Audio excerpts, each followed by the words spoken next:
টাঙ্গাইলে প্রাথমিক শিক্ষার গুণগত মান উন্নয়নে অংশজনের ভূমিকা শীর্ষক মতবিনিময় সভা অনুষ্ঠিত হচ্ছে। আর এই মুহূর্তে সেখান থেকে যুক্ত আছেন সহকর্মী কাউসার আহমেদ। কাউসার, সভায় কি কি বিষয়ে আলোচনা হচ্ছে বিস্তারিত জানাবেন।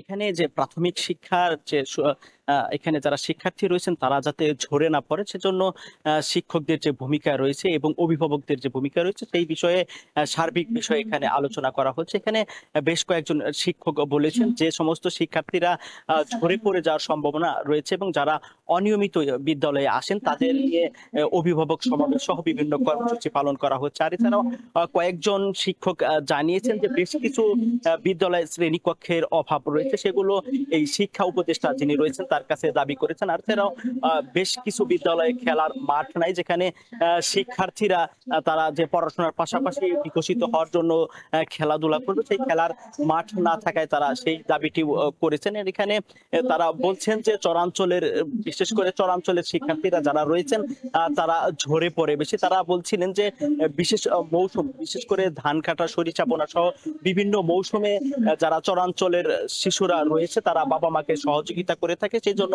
ঝরে পড়ে। তারা বলছেন যে এ বিষয়ে কিন্তু তারা সচেষ্ট রয়েছেন আছে। আর এছাড়াও শিক্ষার্থীদের বিজ্ঞান মনস্ক করতে বিভিন্ন প্রাথমিক বিদ্যালয়ে তারা বিজ্ঞান মেলার আয়োজন করে থাকে। আর এছাড়াও তারা বলছেন যে এই ছোট্ট সময় থেকে শিশুদের যদি প্রমিত উচ্চারণের পাশাপাশি বিতর্ক প্রতিযোগিতার আয়োজন করা হয় তাহলে শিক্ষার্থীরা পাঠ্য বইয়ের বাইরে অনেক কিছুই শিখতে পারবেন। সেই বিষয়গুলো নিয়ে এখানে আলোচনা করা হচ্ছে। আর এখানে এখানে জেলা প্রশাসনের পাশাপাশি উপজেলার নির্বাহী কর্মকর্তা এবং 12টি উপজেলার প্রধান শিক্ষক এছাড়াও সহকারী শিক্ষক যারা রয়েছেন তারা এখানে এসেছেন। তারা বিভিন্ন বিষয় নিয়ে আলোচনা করছেন। তারা বলছেন যে আগে যে ভাবে শিক্ষার্থী ঝরে পড়তো, যে এই বিভিন্ন কার্যক্রম বিশেষ করে সভা, সেমিনার এবং নানা কর্মসূচি পালন করার কারণে সেই শিক্ষার্থীরা ঝরে পড়া অনেকটাই কমে গিয়েছে। তারা বলছেন যে এই শিক্ষার্থী ঝরে পড়া আরো কমে যাবে। তারা যে আধুনিক এবং ডিজিটাল প্ল্যাটফর্মের মাধ্যমে যে কার্যক্রমগুলো করছে সেগুলো করলে আরো ঝরে পড়া কমে যাবে। আর এইদিকে জেলা প্রশাসনের উদ্যোগে প্রাথমিক বিদ্যালয় সহ মাধ্যমিক বিদ্যালয়, মাদ্রাসা এবং ভোকেশনাল ট্রেনিং সেন্টারগুলোতে বিভিন্ন ফলজ বনজ গাছের চারা রোপণ করা হয়েছে। এ বিষয়ে জেলা প্রশাসন জানিয়েছেন যে শিক্ষার্থীদের বিকশিত করতে খেলার মাঠে যদি ফুলের গাছ থাকে তাহলে সেই শিক্ষার্থীরা প্রকৃতি থেকে শিক্ষা নিতে পারবেন।